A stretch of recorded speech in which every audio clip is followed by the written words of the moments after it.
오늘은 이제 열왕기상 강의 11번째 시간 갖도록 하겠습니다.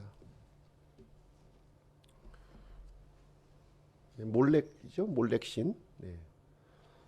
오늘은 이제 솔로몬이 우상 숭배자로 전락한 내용을 함께 보시도록 하겠습니다. 11장의 구성을 보시면요, 솔로몬은 이제 자기 영광에 이렇게 집착을 했고요. 그래서 솔로몬의 마음이 하나님에게서 떠났습니다. 1절부터 13절, 14절부터 22절은 이제 두 명의 대적이 등장하고요. 에돔 족속 하닷, 엘리야다의 아들 르손, 그 다음에 23절부터 43절까지는 또 내부의 대적 여로보암이 이제 출현하게 됩니다. 하나님께서 솔로몬의 대적들을 이제 일으키시는 내용이 이제 되겠고요.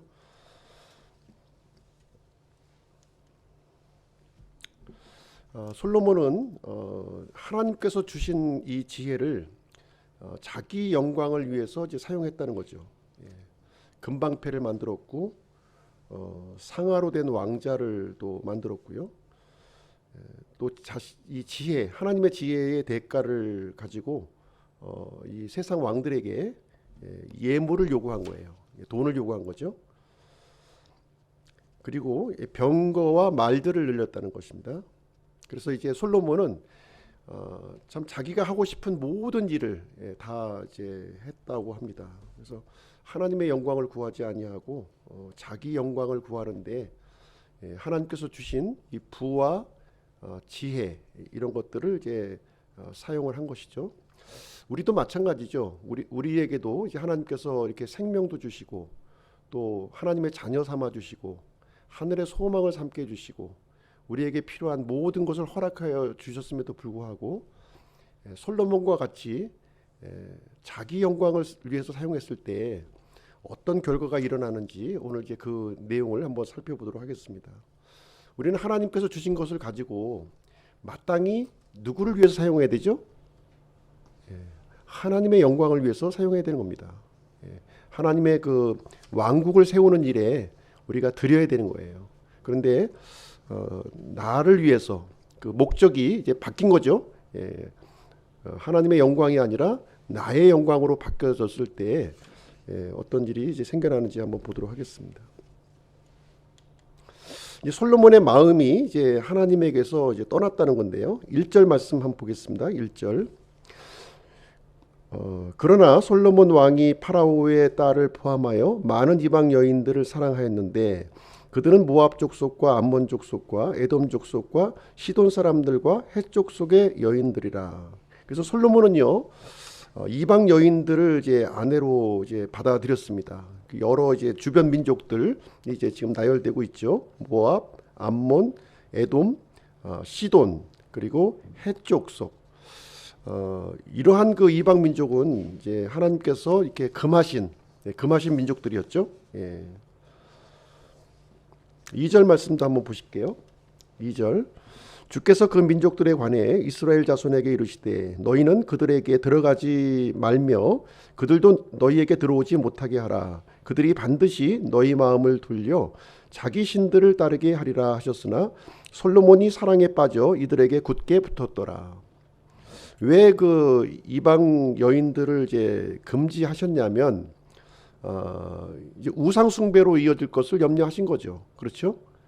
그 여인들을 하나님을 앞으로 이제 인도하는 것은 이제 문제가 없지만 이제 이방 여인을 통해서 이방 신들이 들어올 것을 이제 하나님께서는 우려를 이제 하신 것입니다.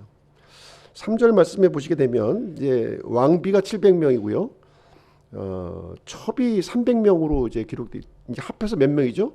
1000명의 이제 처첩을 이제 이렇게 했는데 아마 이름을 다 외웠을지 모르겠습니다.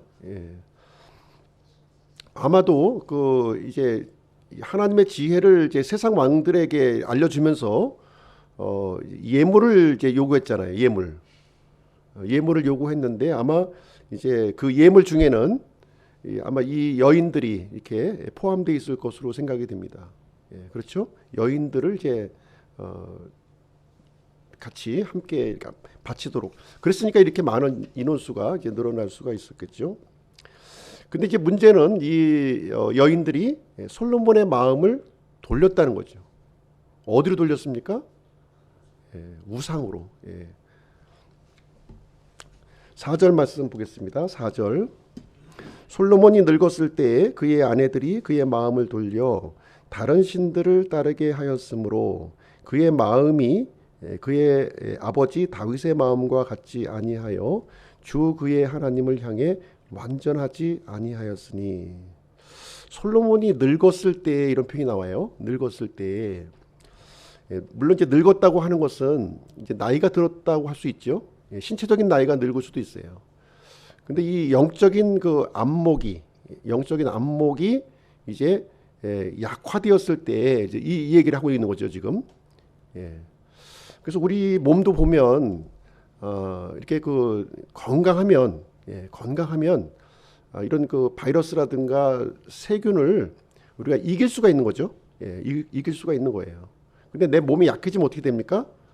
이 별 볼 일 없었던 이 세균들이 이제 나를 이제 공격하게 되는 것을 우리가 보게 됩니다. 마찬가지인 것 같아요. 이 하나님께 이렇게 굳건히 붙어 있을 때는 주변에 뭐 우상이 있든 죄악이 있든 그런 것들이 이제 다스려지는 거죠. 다스려지지만 내가 하나님과 이 붙어 있던 이 결속력이 약화가 되면 어떻게 됩니까? 그 주변에 있던 그 죄, 우상 이런 것들이 이제 그 나를 지배하기 시작하게 되는 겁니다. 그렇죠? 솔로몬이 처음부터 이렇게 막 우상 숭배하고 그랬을까요? 절대로 그렇지 않죠. 서서히 하나님과의 그 이 결속력이 서서히 약해지고 틈이 생기면서 이렇게 잠식해서 이렇게 들어온 거예요. 지금 그 내용이 솔로몬이 늙었을 때 이 표현이 여기에 이제 들어가 있는 것입니다. 실질적으로 지금 이제 그 솔로몬이 이제 몇 살까지 사냐면 60세까지 살아요. 이 정욕을 이렇게 탕진하니 오래 살 수 있겠어요? 오래 못 살죠. 그래서 이제 왕들을 보면 조선 시대 같은 경우에도 굉장히 그 단명하는 것을 이제 우리가 볼 수가 있고요. 솔로몬의 통치 기간 이제 후반부라고 보시면 될 것 같아요. 50대 초반의 나이가 되고요. 한 55세 정도에 이제 전도서를 기록하거든요. 그러니까 이제 전도서 기록할 즈음에 이제 하나님 앞에 이제 회개하고 돌이키고 전도서를 이렇게 기록한 것으로 이제 보여집니다. 그러니까 전도서를 기록하기 그 이전의 상황으로 보시면 될 것 같아요. 이 그 솔로몬의 이런 영성이 아주 이제 바닥을 치고 있었던 그런 상황의 모습을 얘기하고 있는 것이고요. 죄라고 하는 것은 이렇게 마음이 하나님으로부터 떨어지는 데서 시작하는 거예요. 어떤 내가 이제 그 중한 죄를 짓고 하는 것보다는 그 출발점이 하나님으로부터 내가 멀어지는 데서부터 이제 죄가 시작이 된다 이렇게 보면 되겠습니다. 자, 솔로몬이요 이렇게 그 지혜로운 왕, 참 그 모든 사람에게 추앙받는 이 왕이 하나님의 눈앞에서 악을 행했다는 것입니다. 이 악을 하나님의 눈앞에서라고 하는 얘기는 무슨 얘기냐면 하나님의 눈동자를 찔렀다는 거예요.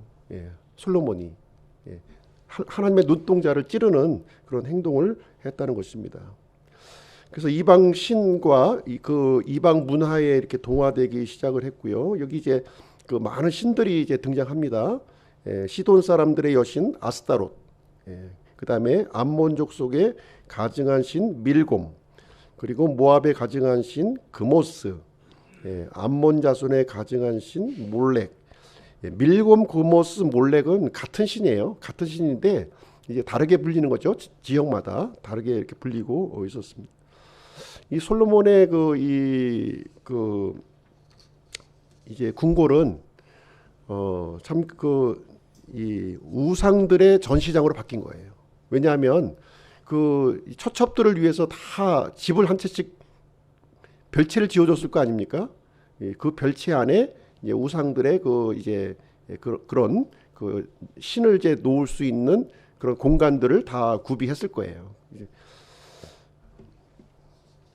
거기서 이제 분향하고 희생물을 드리는 그런 악한 일을 이제 솔로몬이 하나님 앞에서 예전에는 참 꿈도 꿀 수 없었던 그 일을 이제 무감각해지는 거죠, 이게요. 처음에는 아주 경멸했겠지만 이제 무감각해지는 솔로몬의 모습을 이제 보게 됩니다. 자, 9절 말씀 한번 보실게요. 9절. 솔로몬의 마음이 돌아서서 주 이스라엘의 하나님을 떠났으므로 주께서 그에게 분노하시니라. 그분께서 전에 2번 그에게 나타나시고. 자, 이제 솔로몬의 마음이 이제 돌아선 게 아니고요. 이제는 하나님에게서 떠나버리는 일이 지금 이제 발생한 겁니다. 그렇게 되니까 이제 하나님께서 이제 분노하신 거죠. 이제 분노하시게 됩니다. 그래서 이제 하나님께서 하시는 일이 이제 무엇이냐면 이제 솔로몬에게 주었던 복, 많은 복이 있잖아요. 지금 이 복을 거두기 시작한 거예요. 처음에 이제 솔로몬이 명철을 구했잖아요. 하나님 앞에 명철을 구해서 참 너무 하나님이 기뻐하셨고 솔로몬이 구하지 않았던 재물과 그렇죠? 부와 재물과 명예와 또 장수의 복까지 이렇게 주셨어요. 그런데 그 복을 하나씩 하나님은 거두시게 됩니다. 60세에 죽어요. 60세. 장수의 복을 주셨지만 그 복을 이제 거두신 거죠. 뿐만 아니라 이 다윗의 왕국을 이렇게 찢어가지고 그 신하에게 줄 것을 지금 이제 말씀을 하시는 거죠. 근데 하나님께서는요, 그 솔로몬 때에는 행하지 않으시겠다는 거예요. 왜? 다윗을 생각해서. 참 이 부분이 좀 우리에게 좀 시사해 주는 바가 큰데요. 사실 이 자녀들이 잘 되는 것은 부모가 하나님의 언약 가운데 있는 것이 굉장히 중요한 거예요. 다윗이 하나님과 언약 관계에 있었기 때문에 솔로몬까지는 보호가 된 거예요. 솔로몬이 하나님과 언약 관계에 놓이지 않았죠. 그러니까 솔로몬의 아들부터 어떻게 됩니까? 이제 멸망의 길로 이제 가는 것을 여기서 이제 보여주고 있는 거예요. 그래서 우리 부모들이 이 하나님과 이 바른 관계에 있는 것은 대단히 중요한 거예요. 자녀들의 이 복하고 굉장히 긴밀하게 이렇게 연관이 이제 되어 있는 것이죠. 그러나 이제 하나님께서는요, 완전히 이제 다윗의 언약을 이렇게 깨트려 버리진 않으시고요. 그것은 계속 이어 주시겠다. 그 약속은 지켜 주시겠다. 이렇게 말씀을 해 주십니다. 그래서 이제 다윗과 예루살렘을 위해서 한 지파를 남기시겠다는 거예요. 10지파는 찢어버리고 나머지 한 지파만 남겨주시겠다. 근데 10지파는 넘겨주고 한 지파가 남으니까 왜 한 지파냐? 그럼 왜 10지파냐 하는 것이죠? 왜 10지파냐? 12지파인데 왜 한 지파 10지파 이렇게 말씀을 하시냐 하면은 사실 이제 이 유다 지파 안에는 시므온 지파가 있어요. 시므온. 모압 평야에서 아주 이 범죄를 저지르지 않습니까? 이 모압 여인들과 이제 이 시므온 지파들이 주도적으로 그 일을 해요. 그래서 하나님께서 역병을 내리셔가지고 많은 사람들이 이제 죽었는데요. 대부분 누가 죽었냐? 시므온 지파가 죽은 거예요. 그래서 절반으로 줄어듭니다. 그때 인구수가. 그래서 사실 이제 독자적으로 그 땅을 분배받을 수가 없었던 것이죠. 그래서 유다 지파 안에 더부살이를 하는 거예요. 사실 이제 여기 이 남쪽 한 지파에는 유다 지파 안에 시므온 지파가 지금 이제 녹아져 있는 그런 것으로 이해를 하시면 되겠습니다. 하나님께서 이제 분노를 하셨고요. 그래서 그 결과 이제 솔로몬에게 이제 대적이 일어나게 됩니다. 대적. 처음에 이제 2명의 대적을 소개하고 있는데요. 2명의 14절 한번 보겠습니다. 첫 번째 대적입니다. 14절. 주께서 에돔 족속 하닷을 일으켜 솔로몬의 대적이 되게 하셨는데 그는 에돔에서 왕의 씨에 속한 자였더라. 자, 에돔 족속 하닷이에요. 하닷. 하닷인데요. 에돔은 이제 이스라엘의 남쪽에 있는 그 족속이죠. 에서의 후손들입니다. 에서의 후손들인데 여기에 지금 어떤 일이 지금 일어났냐면 다윗 시대 막 정복 전쟁을 이제 막 시작할 때 요압 장군이 에돔 족속을 정벌을 한 거예요. 정벌을 했는데 6달 동안, 무려 6달 동안 에돔 족속의 모든 남자들을 이렇게 진멸을 합니다. 진멸을 하는데 그 중에 한 사람이 살아남아요. 그 왕의 그 에돔 족속의 그 이 왕의 아들 중에서 한 사람이 살아났는데 하닷이라는 어린아이가 살아서 어디로 가느냐? 이집트로 망명을 합니다. 이집트로 망명을 해요.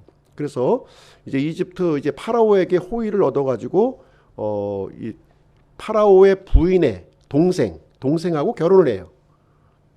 그래서 이제 어떻게 되는 겁니까? 파라오하고 동서지간이 되는 거죠. 그 처제와 이제 결혼을 하는 그런 일이 되어서 이제 이집트에서 이렇게 세력을 이렇게 키우는 그런 일을 하게 되고요.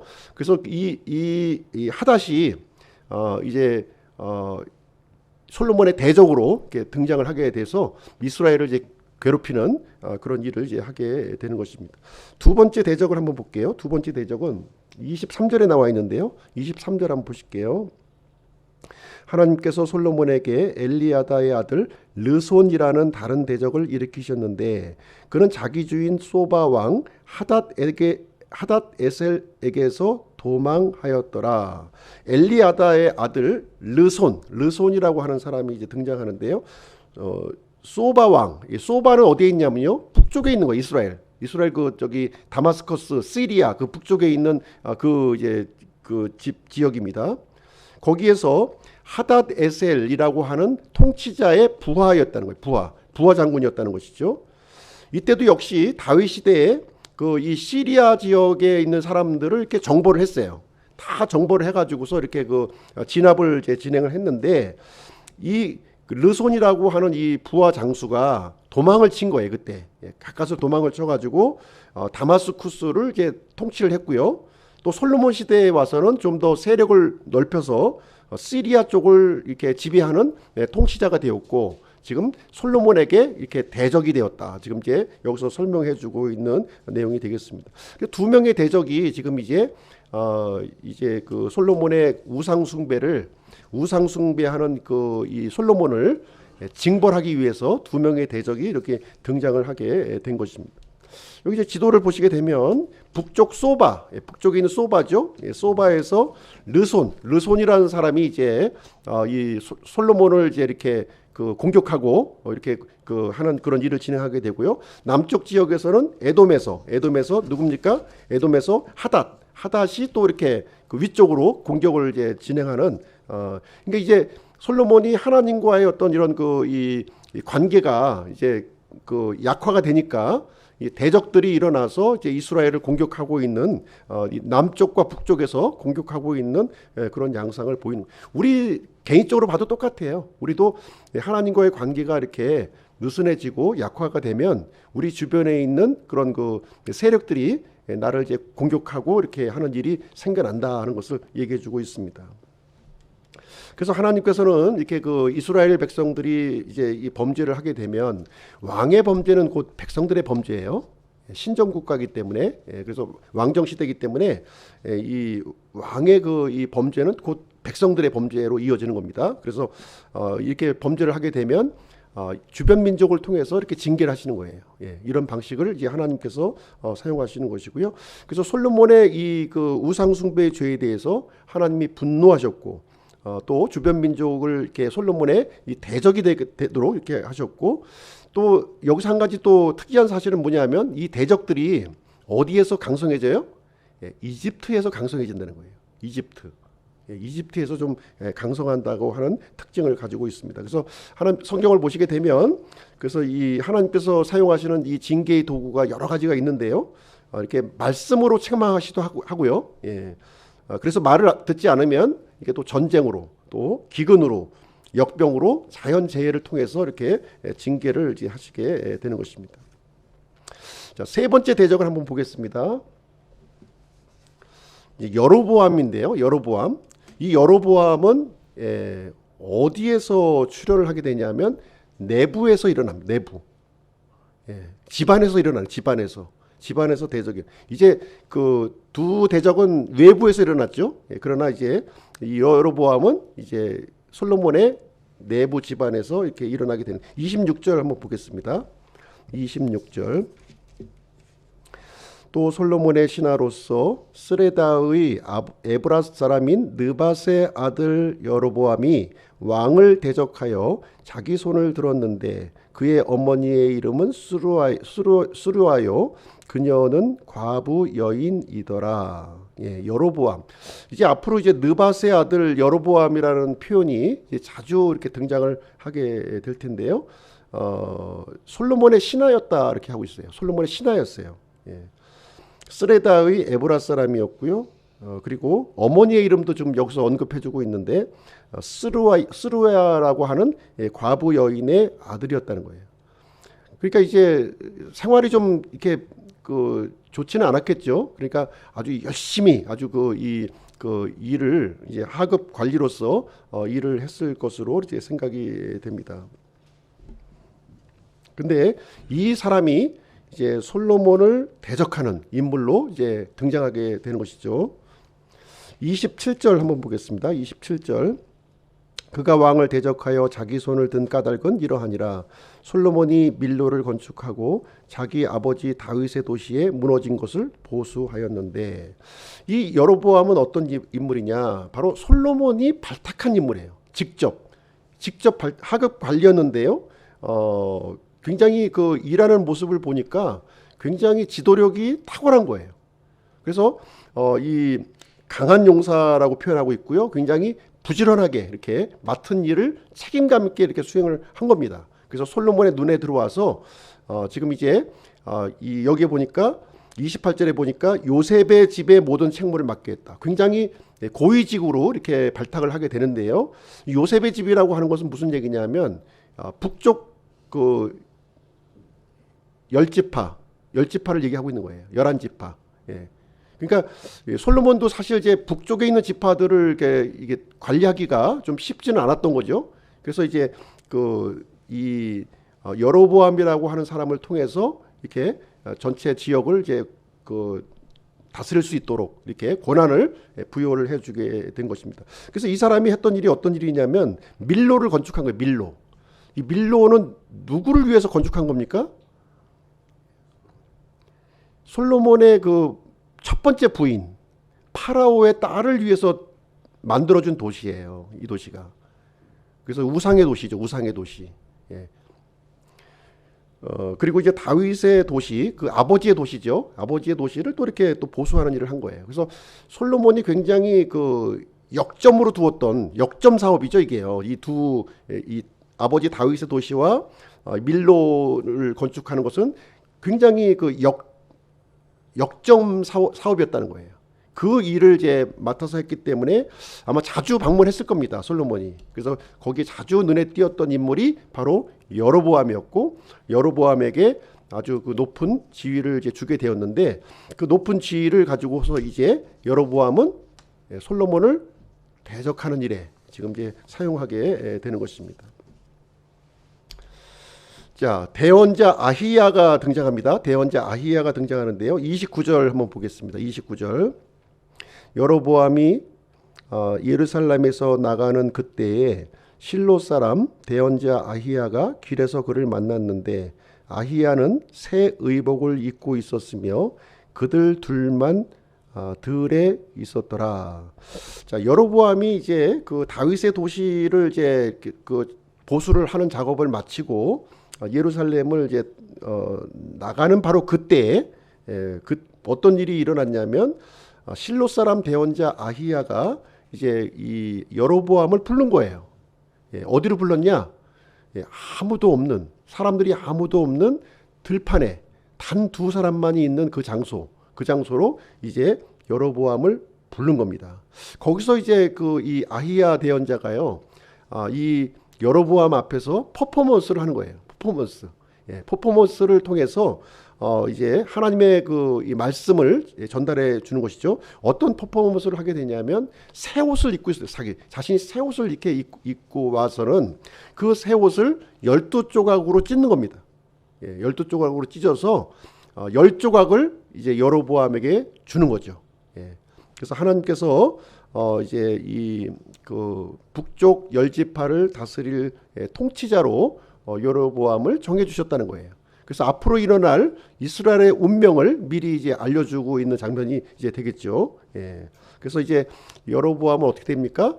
북이스라엘의 초대 왕이 되는 거예요. 초대 왕. 예, 초대 왕으로 등극을 하게 됩니다. 그래서 대원자 아히야가 이제 먼저 이 사실을 이제 알려주게 되죠.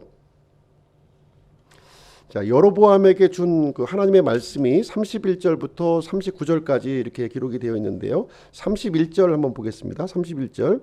여로보암에게 이르되 너는 10조각을 취하라. 주 곧 이스라엘의 하나님께서 이같이 말씀하시느니라. 보라, 내가 왕국을 솔로몬의 손에서 빼앗아 찢어서 10지파를 네게 주리라. 이 솔로몬의 왕국은 누구의 왕국이었습니까? 다윗의 왕국이었나요? 솔로몬의 왕국이었나요? 하나님의 왕국이죠. 예, 하나님의 소유예요. 지금 솔로몬은 자기 건 줄 알고 있는 거예요. 지금 이 왕국이. 예, 자기 거로. 근데 실제 이 왕국의 주인은 누구예요? 하나님이시고 솔로몬은 청지기에 불과한 거죠. 청지기. 하나님의 것을 위임받은 통치자에 불과한 거예요. 그래서 솔로몬이 하나님의 명령과 이 법도대로 이렇게 따르지 아니하니까 이제 솔로몬의 것을 다시 뺏어서 하나님께서 원하시는 그 사람에게 주겠다는 거예요, 지금. 그래서 이제 31절, 39절의 내용을 쭉 읽어보시면 내가 이렇게 반복해서 나와요. 계속 내 거야. 하나님의 주권을 강조하고 있는 거예요. 솔로몬은 자기 거라고 자꾸 이제 하면서 자기 영광을 나타내고 있지만 실질적으로 여기서 하나님께서는 이 모든 것은 내 거야 하는 것을 지금 얘기하고 있어요. 그래서 이 여로보암에게도 그 얘기를 합니다. 똑같은 얘기를 해줘요. 솔로몬이 하나님의 법도와 명령대로 따르지 않았기 때문에 지금 이제 찢어서 너에게 주는 것이고 너 또한 하나님의 명령과 법도대로 이렇게 살아야 할 것을 얘기해 주고 있는 거예요. 그렇지 않으면 솔로몬에게 했었던 그 일을 여로보암에게도 하겠다는 거죠. 그렇죠? 누구 거니까? 하나님 거니까. 우리가 하나님이 내가 갖고 있는 모든 것의 소유주라고 하는 사실을 우리가 알고 있어야 돼요. 그걸 모르니까 지금 이제 솔로몬 같이 엉뚱한 일을 하는 거죠. 자기 영광을 구하고 자기 욕심을 구하고 자기의 정욕을 취하고 우상 숭배를 하고 마음대로 살아가는 그 모습이 이제 솔로몬에게 나타나고 있는 것입니다. 그래서 솔로몬이 명령과 법규를 지키지 않아서 하나님께서 주셨던 이 복을 하나씩 거두어 가시는 거예요. 우리도 마찬가지입니다. 우리도 하나님과 이렇게 바른 관계를 맺고 하나님의 법도와 명령 가운데 거하게 되면 하나님께서 우리에게 복을 주시는 것이고요. 우리뿐만 아니라 자손에게까지 복을 주시는 거예요. 그러나 그 법도대로 우리가 걷지 않았을 때는 주신 복을 거두어 가신다는 겁니다. 이 사실을 우리에게 알려주고 있는 것이죠. 39절 한번 보겠습니다. 39절. 내가 이것으로 인해 다윗의 씨를 괴롭게 할 것이나 영원토록 하지는 아니하리라. 자, 하나님께서 징계는 하시지만 이 징계가 영원한 징계가 아니라는 거죠. 일시적인 징계라는 거예요. 다윗의 이 씨를 잘못해서 이렇게 이 괴로움을 받겠지만 영원하지 않다는 거죠. 영원하지 않다는 거예요. 그래서 하나님께서는 이 다윗과 맺었던 그 사무엘하 7장에서 맺었던 그 언약은 기억하시고 지켜 나가신다는 거죠. 그래서 한 지파를 통해서 이제 지켜 나가시겠다 하는 것 의지를 여기서 이제 보여주십니다. 그래서 하나님께서는 비록 범죄했을지라도요, 우리가 범죄했을지라도 이렇게 회복의 기회를 이렇게 주시는 분이라는 거예요. 하나님은 우리가 멸망하기를 원하는 것이 아닌 것이죠. 징계를 통해서 멸망이 아니라 다시 이렇게 본래의 자리로 회복하기를 하나님께서 원하시는 것입니다. 그래서 우리에게 이 평화와 번영은 하나님과의 바른 관계 속에서 이렇게 이루어진다는 거예요. 이 평화의 번영이 이 세상으로부터 생길 것처럼 우리가 느껴지잖아요. 돈도 많이 벌고 좋은 교육을 받고 좋은 환경을 주면 평화 번영이 이루어질 것으로 생각하지만 그렇지 않다는 거죠. 이 평화의 번영은 어디서 왔다? 하나님과의 이 바른 관계 속에서 온다고 하는 사실을 여기서 우리에게 알려주고 있는 것입니다. 자, 40절 한번 보겠습니다. 40절. 이런 까닭으로 솔로몬이 여로보암을 죽이려 하매 여로보암이 일어나 이집트로 도망하여 이집트 왕 시삭에게 나아간 뒤 솔로몬이 죽을 때까지 이집트에 있었더라. 솔로몬이 이제 이 사실을 아는 거죠. 여로보암이 아마 솔로몬이 이렇게 이 건축 사업을 강행하다 보니까 특히 이제 북쪽에 있는 이스라엘 사람들은 불만이 많았겠죠.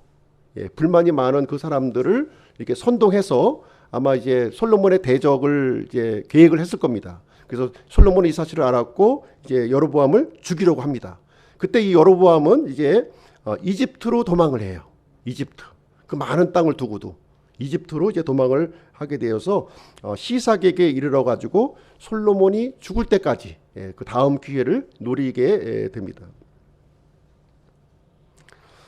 그래서 솔로몬의 대적들이 지금 이제 어떻게 돼요? 남쪽에서 북쪽에서 뭐 정신 못 차리는 거죠 이제요. 이 핵심을 놓치니까 본질이 빠져버리니까 이제 모든 우리 몸도 마찬가지예요. 우리 이 대장 안에 세균들이 굉장히 많거든요. 수십 조가 있대, 수십 조. 이것이 내 몸이 건강했을 때는 이렇게 우리 음식물을 소화하는 역할을 합니다. 그러나 우리가 몸이 약해지면 이 대장 속에 있는 이 세균들이 적으로 돌변하는 거예요. 우리 몸을 음식물로 생각을 해. 그래서 공격을 하기 시작하는 거죠. 이 모습이 솔로몬에게 닥친 그 현실이 이제 되겠습니다. 어째서 이런 일이 났을까요? 이해가 가시나요? 갑자기 그냥 뭐 솔로몬이 어느 날 갑자기 우상 숭배자가 되고 뭐 어느 날 갑자기 우연히 대적들이 일어나고 이런 일이 생겼을까요? 그렇지 않다는 거죠. 솔로몬은 계속해서 이렇게 단번에 이루어진 것이 아니라 서서히 자기도 모르는 새에 이게 잠식을 당하고 있었던 것이죠. 그럼 그 출발점이 어디냐는 거예요. 솔로몬이 이렇게 영적으로 이렇게 그 파탄이 이르기까지 그 출발점이 어디 있느냐? 열왕기상 3장 1절에 있다는 거예요. 열왕기상 3장 1절. 솔로몬이 이집트 왕 파라오와 인척 관계를 맺고 파라오의 딸을 취한 뒤 솔로몬이 이렇게 기브온에서 1,000개의 번제 헌물을 드리고요. 그 다음에 생각했던 것이 무엇이냐면 이제 성전을 건축하려는 마음을 가졌어요. 근데 그 전에 파라오와 인척 관계를 맺었다는 거예요. 이 무슨 얘기입니까? 파라오의 사위가 됐다는 얘기죠. 그래서 이 파라오의 딸, 이 첫째 부인을 위해서 궁궐 옆에 별채도 만들어주고, 또 밀로도 건축해주고, 굉장히 아마 아꼈을 것 같아요. 아껴서, 그 여인이 원하는 모든 것들을 이렇게 충족시켜주고 이렇게 그런 일을 했을 것으로 생각을 합니다. 그래서 이집트의 이 파라오 아주 굉장히 이집트를 신뢰했겠죠. 이집트를 의지하는 마음이 있었을 거예요. 굉장히 강한 그 나라였기 때문에 의지하는 마음이 있었을 것입니다.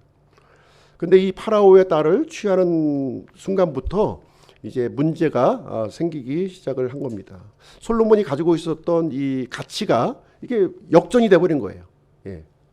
이 세상 가치와 이 하나님의 가치 중에 이제 세상 가치를 더 첫째로 생각하는 그런 일로 이제 바뀌어지게 된 것입니다. 말씀보다는 이런 힘을 이제 키우고요. 이 재물과 여인들, 정욕을 채우는 그런 모습을 이제 가지게 되었습니다. 그래서 솔로몬이 신뢰했던 이 이집트 세상이 나중에는 가장 큰 대적으로 이렇게 등장을 하게 되는 것입니다. 결론 부분이 이제 41절부터 43절인데요. 41절 말씀 보겠습니다. 41절. 솔로몬의 나머지 행적과 그가 행한 모든 일과 그의 지혜는 솔로몬의 행적책에 기록되어 있지 아니하냐. 솔로몬의 행적을 보시게 되면요. 별거 없어요. 성전 건축하고 자기 궁궐 건축하고 그리고 하나님의 영광과 자기 영광을 이렇게 합쳐놓는 혼합신앙을 가졌다는 거예요. 솔로몬이 하나님을 안 믿었나요? 열심히 믿었죠. 근데 우상과 같이 믿었다는 거예요. 우상과 믹스해가지고 하나님은 이렇게 혼합하는 걸 제일 싫어하시는데 이 혼합 신앙을 가진 거예요. 이 솔로몬 때문에 이스라엘이 투구두구 이스라엘의 이 자손들이 투구두구 고생하는 거예요. 지금 이 열왕기 이제 이후의 내용을 보면은 솔로몬과 같이 이렇게 뛰어난 왕도 하나님에게 굳건히 붙어 있지 않았을 때 이런 문제가 생겼는데 나머지 왕들이야 오죽하겠냐 그 내용이에요. 더 처참하고 더 불행한 모습들이 지금 이제 그 역사들이 이제 반복하는 것을 우리가 보게 될 것입니다. 그래서 솔로몬은 하나님께서 주신 이 지혜, 이 부를 가지고 자신을 위해서 사용을 했고요. 결국 그 결과로는 끔찍한 우상 숭배자가 되었고 자기 자손 대대로 이게 고통을 안겨주는 그런 왕이 되었다 하는 것을 얘기를 해주고 있는 것입니다. 42절 보시면 42절이요. 솔로몬이 예루살렘에서 온 이스라엘을 통치한 기간이 40년이었더라. 그러니까 20세의 왕이 등극한 거죠. 20세에 등극해서 40년간 이스라엘을 통치했고 60세에 죽음을 이제 맞이하게 되었습니다. 아버지 다윗의 도시에 이렇게 묻혔고요. 이제 솔로몬의 아들인 르호보암이 솔로몬을 대신해서 이스라엘을 이제 통치를 맡게 됩니다. 자, 적용할 교훈을 한번 보시도록 하겠습니다. 적용할 교훈. 이 세상의 것들이 힘을 줄 것이다 하는 그런 이 생각을 우리가 갖게 되죠. 예. 아주 그런 그 굳건한 믿음 체계가 우리가 있어요. 그래도 통장에 돈이 있어야지. 그래도 그 번듯한 집이 있어야 되지. 이런 생각을 우리가 이제 갖고 있습니다. 근데 그런 그 물질적인 것, 환경적인 것이 우리의 안전과 번영을 보장하지 않는다는 거예요. 예. 솔로몬과 같이 자기가 갖고 싶은 모든 것을 갖고 있어도 그것이 솔로몬에게 안전과 번영을 주지 못했다. 치명적인 대적이 되었다. 이것을 얘기해주고 있습니다. 그리고 하나님은요, 이 사랑하는 자를 징계하신다는 거예요. 사랑하시기 때문에 징계하시는 거예요. 징계하시기 때문에 나쁜 분이 아니라 사랑하시기 때문에 징계하는 거예요. 죄를 지적하시는 겁니다. 사랑하시기 때문에 죄를 지적하는 거예요. 그러나 그 징계는 일시적인 거라는 거죠. 일시적인 것이고 하나님 앞에 바른 관계로 돌아오라는 그런 손길이 되겠습니다. 하나님은 변함없이 이 약속을 지키시는 분이시고 우리를 끝까지 사랑하시는 분이라. 죄에서 돌이키기만 하면 하나님과의 바른 관계로 돌아오려고 하는 결단만 있다면 하나님은 언제든지 받아들여질 준비가 있다고 하는 사실이 되겠습니다. 미가서 6장을 한번 보겠습니다. 미가서 6장.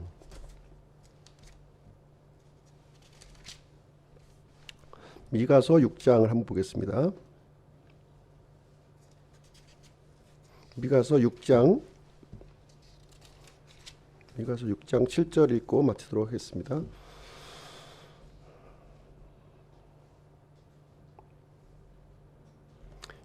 6장 7절 8절 읽고서 마치겠습니다. 내가 6절부터 8절까지 읽을게요. 내가 무엇을 가지고 주 앞에 가며 높으신 하나님 앞에서 절을 할까? 내가 번지 헌물과 일련된 송아지를 가지고 그분 앞에 갈까? 주께서 수천의 순양이나 수만의 강물 같은 기름을 기뻐하실까? 내가 내 범법으로 인해 내 맏아들을 내 혼의 죄로 인해 내 몸에 열매를 드릴까? 오 사람아, 그분께서 무엇이 선한 것인지 내게 보이셨나니 주께서 내게 요구하시는 것은 오직 의롭게 행하며 긍휼을 사랑하고 겸손하게 내 하나님과 함께 걷는 것이 아니냐. 하나님께서 원하시는 게 뭐예요? 이렇게 막 수천의 그 번지 헌물을 드리고 하나님을 위해서 성전을 짓고 하나님을 위해서 아주 성대하게 의식을 치르고 이걸 원하시는 것이 아니라는 거죠. 하나님께서 원하시는 것은 내가 무엇을 하느냐에 있는 것이 아니라 하나님과 바른 관계에서 걸어가는 거, 이거를 원하신다는 거예요. 이 솔로몬이 이제 이렇게 그 아주 성대한 의식을 가지고 1년에 이제 그 이렇게 절기를 지키는 그런 것을 했을 것입니다. 근데 하나님은 그걸 원하시는 게 아니라 우리의 삶 가운데에서 하나님과 함께 동행하고 이렇게 의롭게 걷는 이 관계를 중요하게 여기고 있다는 거예요. 이 사실을 우리에게 알려주고 있습니다.